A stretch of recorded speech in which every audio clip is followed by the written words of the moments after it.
Hello and welcome to the writing workshop. This is going to be punctuation one-on-one with Miss Riley. First, I'd like to introduce to you the comma.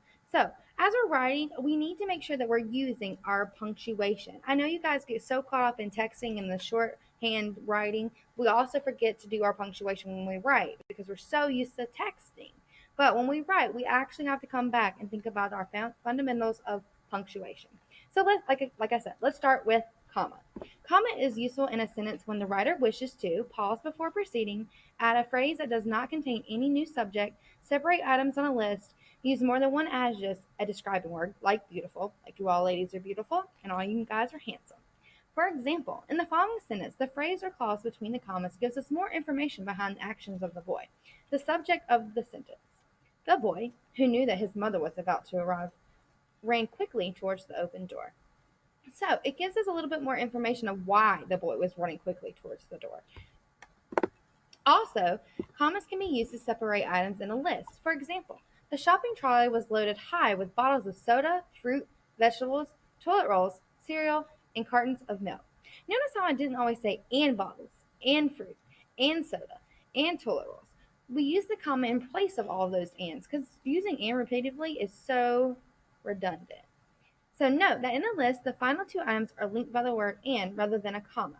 So this is okay toward the end of your list to put the word and in there, as long as it's used once. For commas to use separate adjectives. Oops, I'm sorry, I was getting ahead of ourselves. So for the example in the sentence, let me scroll up. Sorry. Bloopers. Okay. So for example, the boy was happy, eager, and full of anticipation at the start of his summer. So happy and eager, they put a comma there instead of and. You want to use and as less as possible. The comma is what represents the pause. It's easy if you actually read out your writing, and then you can actually find those natural pauses. If you naturally pause, then guess what? You probably need a comma. Okay, the next one, which should be noticeable to everybody, is going to be the period. It ends a sentence. I cannot wait to go to Disney World. This is going to be the best vacation. Oops, Miss Riley needs to fix her vacation. It's spelled wrong, but you know me, can't spell. Exclamation mark. All right. Now, this one is kind of tricky. You're thinking, what? How is that tricky? I know when to use that. An exclamation mark indicates a strong feeling within a sentence, such as fear, anger, or love.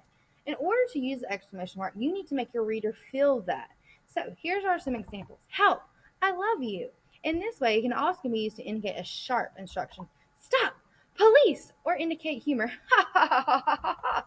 Be sure when using an exclamation mark, you're also creating a sentence that calls for that excitement or emotion. If you want your reader to be excited, you just don't add an exclamation mark. You have to use words to make them feel that way.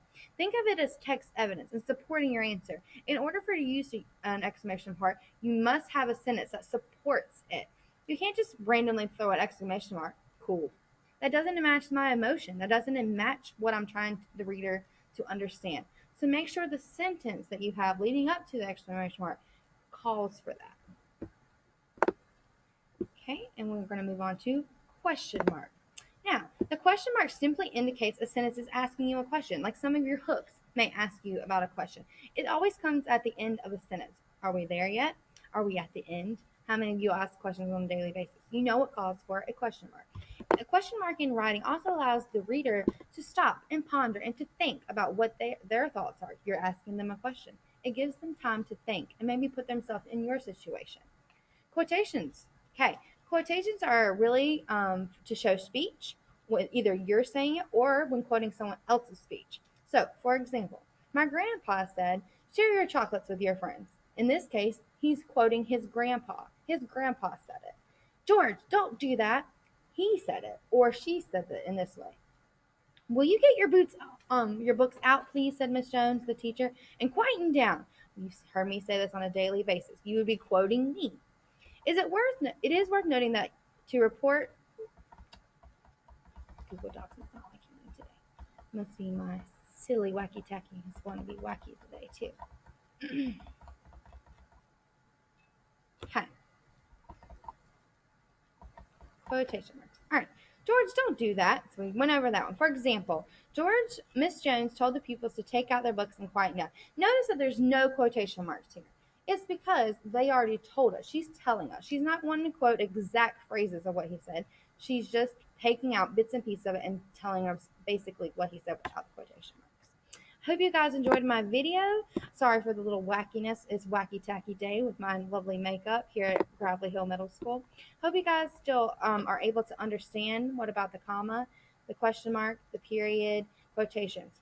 Also, side note, if you want to find the quotation marks on your laptop, find the shift button, find the enter button, and then go to the next button over, and that's where your quotations are if you're typing. So, if you have any further questions, please ask Miss Watson, Miss Stanley, or Miss McGuire, or me, depending on your ELA teacher. Hopefully this video will help you guys. Have a great day and happy writing!